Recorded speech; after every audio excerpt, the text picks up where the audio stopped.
여러분 요즘 뉴스 보면 가슴이 좀 답답하시죠? 중동에서 미국이랑 이란이 미사일 몇 발 주고받았다는 소식만 들려오면 당장 내일 아침 내 편의점 커피값이나 배달비부터 들썩거리잖아요. 먼 나라에서 싸우는데 대체 왜 그럴까요? 단순히 기름값이 올라서? 아니요. 그보다 훨씬 무서운 이유가 있습니다. 지금 우리 문명은 이 검은 액체, 석유 없이는 단 하루도 숨을 쉴 수 없는 지독한 중독 상태거든요. 여러분이 지금 입고 있는 옷, 손에 든 스마트폰, 심지어 오늘 점심에 먹은 쌀 한 톨까지 전부 석유가 만들어낸 결과물입니다. 석유는 현대 문명의 산소 호흡기 그 자체인 셈이죠. 그런데 말이죠. 불과 150년 전만 해도 이 액체는 농사를 망치고 소금물을 오염시키는 저주받은 쓰레기였습니다. 당시 농부들은 이 끈적한 오물 때문에 땅값이 떨어진다며 제발 좀 안 나오게 해달라고 빌었을 정도였죠. 도대체 무엇이 이 쓸모없는 오물을 인류 문명의 산소 호흡기로 바꾼 걸까요? 지구가 수억 년간 감춰온 판도라의 상자, 검은 피의 연금술 이야기를 지금 시작합니다. 자, 이야기는 1850년대 인류의 밤이 암흑에 갇힐 뻔했던 시절로 거슬러 올라갑니다. 당시에는 아직 에디슨 형님이 전구를 개발하기 전이었어요. 해 만지면 옆 사람 코가 어디 붙었는지도 모를 만큼 캄캄했던 시절이죠. 그렇다면 당시 사람들은 밤에 어떻게 어둠을 밝혔을까요? 정답은 바로 램프였습니다. 근데 램프를 켜려면 당연히 태울 기름이 있어야 하잖아요. 이때 가장 귀하게 대접받던 게 바로 고래 기름이었습니다. 특히 향유고래 머리에서 뽑아낸 기름은 그야말로 빛의 에르메슨이었어요. 냄새도 안 나고 빛이 아주 맑고 깨끗했거든요. 그런데 문제가 생겼습니다. 인간들이 하도 고래를 잡아대니까 고래씨가 마르기 시작한 거예요. 당연히 기름값은 천정부지로 솟구쳤겠죠? 지금으로 치면 거실 전등 하나 켜는데 1시간에 몇만 원씩 드는 꼴이었습니다. 부자들만 밤을 즐길 수 있었고 서민들은 해만 지면 강제로 잠을 자야 했습니다. 이렇듯 세상이 어둠에 잠겨져 있었던 그때 미국 펜실베이니아의 농부들은 전혀 다른 이유로 머리를 싸매고 있었습니다. 아니, 소금물을 얻으려고 땅을 팠는데 왜 자꾸 이 시커먼 기름이 나오는 거야? 당시엔 땅속에서 소금물을 끌어올려 소금을 만드는 게 아주 큰 사업이었거든요. 근데 구멍만 뚫으면 석유가 섞여 나와서 소금 우물을 다 망쳐놓기 일쑤였습니다. 끈적거리고 냄새나고 옷에 묻으면 지워지지도 않는 이 액체. 농부들은 이걸 악마의 오물이라고 부르며 침을 뱉었습니다. 그런데 이 쓰레기를 유심히 지켜보던 한 남자가 있었습니다. 바로 세뮤얼 키어라는 약장수였죠. 키어는 처음에 이 기름을 병에 담아서 팔기 시작했습니다. 땅에서 솟아나는 신비한 바위기름, 만병통치약입니다. 라면서요. 솔직히 사기극에 가까웠죠. 당연히 약은 안 팔렸고 키어의 창고에는 검은 기름통만 쌓여갔습니다. 여기서 키어는 인생을 바꾼 생각을 합니다. 이거 어차피 기름인데 약으로 안 되면 고래 기름 대신 태워볼까? 그는 당장 등잔에 석유를 붓고 불을 붙여봤습니다. 결과는 어땠을까요? 빛은 엄청나게 밝았습니다. 하지만 문제도 엄청났죠. 검은 연기가 온 집안을 덮고 타이어 타는 듯한 지독한 냄새가 진동했습니다. 실내에서 썼다간 조명보다 먼저 질식사할 판이었죠. 키어는 며칠 밤낮을 고민하며 머리를 쥐어뜯었습니다. 아니, 빛은 이렇게 완벽한데 이 시커먼 연기만 좀 어떻게 걷어낼 방법이 없을까? 그러다 문득 당시 사람들이 술을 만들 때 쓰던 기술 하나를 떠올립니다. 바로 증류였어요. 생각해보면 위스키도 곡물을 펄펄 끓여서 그 수증기를 모아 맑은 알코올만 쏙 골라내잖아요. 그래, 이 시커먼 기름도 끓여서 맑은 놈들만 따로 뽑아내면 되지 않을까? 키어는 그 길로 곧장 자기 집 마당에 있던 5배럴짜리 위스키 증류기를 끌고 옵니다. 그리고 술 대신 그 저주받은 악마의 오물을 넣고 불을 지피기 시작한 거죠. 부글부글 끓어오르는 증류기 끝에서 마침내 투명하고 맑은 액체가 한 방울씩 뚝뚝 떨어지기 시작합니다. 키어는 떨리는 손으로 그 액체를 등잔에 넣고 불을 붙였습니다. 결과는 어땠을까요? 엄청난 대성공이었어요. 정말 거짓말처럼 검은 연기도 지독한 냄새도 싹 사라졌습니다. 고래 기름보다 훨씬 저렴하면서도 태양처럼 밝은 빛. 인류 문명을 암흑에서 건져올린 최초의 정제 석유, 등유가 탄생한 순간이었습니다. 한편 옆마을에서 이 소식을 듣고 정신이 번쩍 든 사람이 있었습니다. 바로 비즈니스맨 조지 비셀 아저씨였어요. 비셀은 단순히 기름이 맑네? 에서 멈추지 않았습니다. 그의 머릿속에는 이미 전 세계의 밤을 독점하고 돈다발을 챙기는 장밋빛 미래가 그려지고 있었죠. 근데 문제가 하나 있었습니다. 당시 석유는 땅 위로 조금씩 배어나오는 걸 헝겊으로 짜서 모으는 수준이었거든요. 아니, 이걸 어느 세월에 다 모아 전 세계에 팔려면 기름이 폭포처럼 쏟아져야 한다고? 비셀은 고민에 빠졌습니다. 그러다 소금 광산에서 땅에 구멍을 뚫어 소금물을 뽑아내는 걸 보고 무릎을 탁 쳤습니다. 그래, 기름도 땅 속에 고여있는 거라면 그냥 구멍을 뚫어서 빨아올리면 되잖아. 지금 생각하면 당연한 소리 같지만 당시 사람들에겐 하늘에 구멍을 뚫어 별을 따오겠다는 소리만큼 미친 짓으로 들렸습니다. 투자자들도 코방귀를 꼈죠. 땅속에 기름바다가 있다고? 증거를 가져와. 비셀은 정면 돌파를 선택합니다. 당시 과학계의 일타 강사였던 예일대 벤자민 실리먼 교수에게 분석을 맡긴 거죠. 교수의 답변은 충격적이었습니다. 이건 조명뿐만 아니라 기계를 돌리는 윤활유로도 최고입니다. 이건 노다지예요. 자, 이제 증거도 나왔겠다. 비셀은 실행에 옮길 사람을 찾습니다. 그렇게 뽑힌 인물이 바로 에드윈 드레이크였습니다. 사실 드레이크는 철도 검표원 출신의 딱히 경력도 없는 평범한 아저씨였는데요. 비셀은 마을 사람들에게 기죽지 말라고 드레이크에게 대령이라는 가짜 직함을 붙여줍니다. 졸지에 드레이크 대령이 된 그는 비장하게 펜실베이니아의 타이터스빌로 향했죠. 하지만 현실은 냉혹했습니다. 땅을 파면 자꾸 물이 차오르고 흙이 무너져 내렸습니다. 마을 사람들은 대놓고 비웃었죠. 어이, 대령님. 거기서 기름이 나오면 내 손에 장을 지지겠네. 사람들은 그가 파는 구멍을 드레이크의 바보짓이라고 조롱했습니다. 투자자들도 인내심이 바닥났습니다. 더 이상 돈 못 줘. 당장 짐 싸서 돌아와. 라는 편지가 드레이크에게 도착했죠. 하지만 드레이크는 그 편지를 받고도 하루만 더 파보기로 결심합니다. 1859년 8월 27일 토요일 오후 지하 21m 지점까지 파 내려갔을 때였습니다. 드릴을 들어 올리자 파이프 안에서 시커먼 액체가 꿀렁거리며 솟구쳐 올랐습니다. 기름이다. 진짜 기름이 터졌어.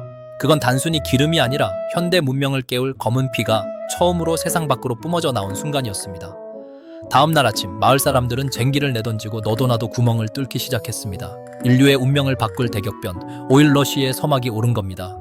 그 후 세상은 어떻게 바뀌었을까요? 말 그대로 대환장 파티가 시작됐습니다. 타이터스빌이라는 시골 마을은 하룻밤 새 수만 명이 몰려드는 대도시가 됐고 농부들은 소 키우던 쟁기를 내던지고 모두 땅에 구멍을 뚫느라 정신이 없었죠. 이게 바로 그 유명한 오일러시입니다. 처음엔 다들 비제만 집중했어요. 등유 덕분에 인류는 드디어 밤의 공포에서 해방됐거든요. 해 지면 자야 했던 사람들이 밤늦게까지 책을 읽고 공장을 돌리기 시작했습니다. 인간의 활동 시간이 물리적으로 2배나 늘어난 거죠. 그런데 말이죠. 등유로 떼돈을 벌던 석유 업자들에게 거대한 위기가 찾아옵니다. 뭐 때문이냐고요? 그것은 바로 아까 잠깐 말씀드린 에디슨 형님입니다. 1879년 에디슨이 전구를 딱 발명해버린 거예요. 야, 이제 기름 냄새 나는 램프 말고 스위치만 딸깍 누르면 되는 전기를 쓰자. 사람들이 하나둘 전기로 갈아타자 석유 업계는 초상집 분위기가 됐습니다. 망했다. 이제 우리 기름 어디다 팔지?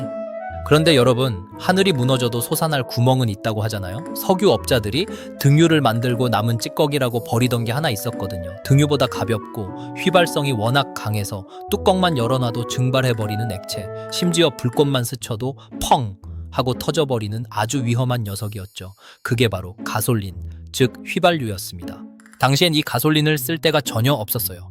불이 너무 잘 붙어서 램프에 넣었다간 집을 다 태워먹기 일쑤였거든요. 오죽하면 석유 업자들이 이 가솔린을 처리 곤란한 쓰레기 취급하며 밤마다 강물에 몰래 내다 버렸을 정도였습니다. 이 아까운 걸 그냥 버려야 하나? 어떻게든 태워볼 방법이 없을까? 사람들은 이 폭발적인 성격을 가진 휘발유를 길들이기 위해 별짓을 다 해봅니다.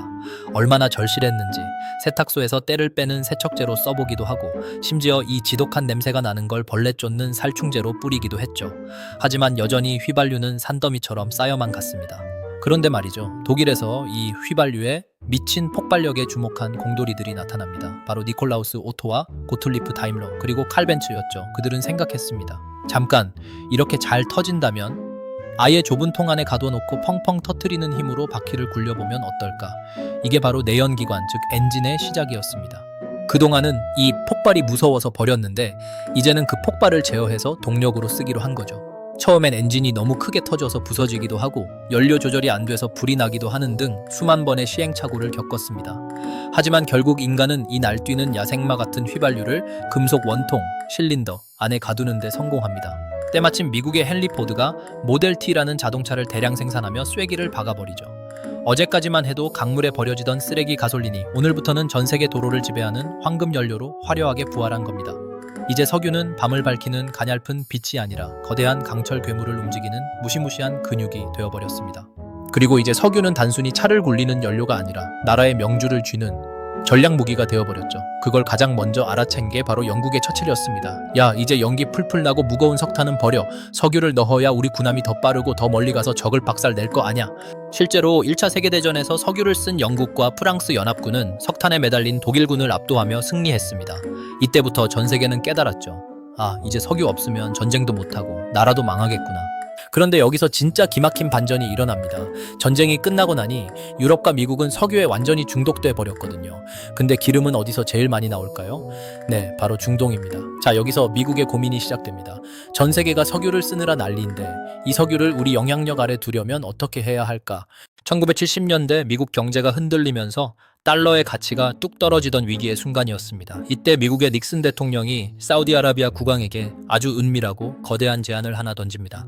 사우디 형님들, 우리가 당신네 왕실을 영원히 지켜줄게. 누가 쳐들어오면 우리 최첨단 무기로 다 막아줄게. 대신 딱 하나만 약속해.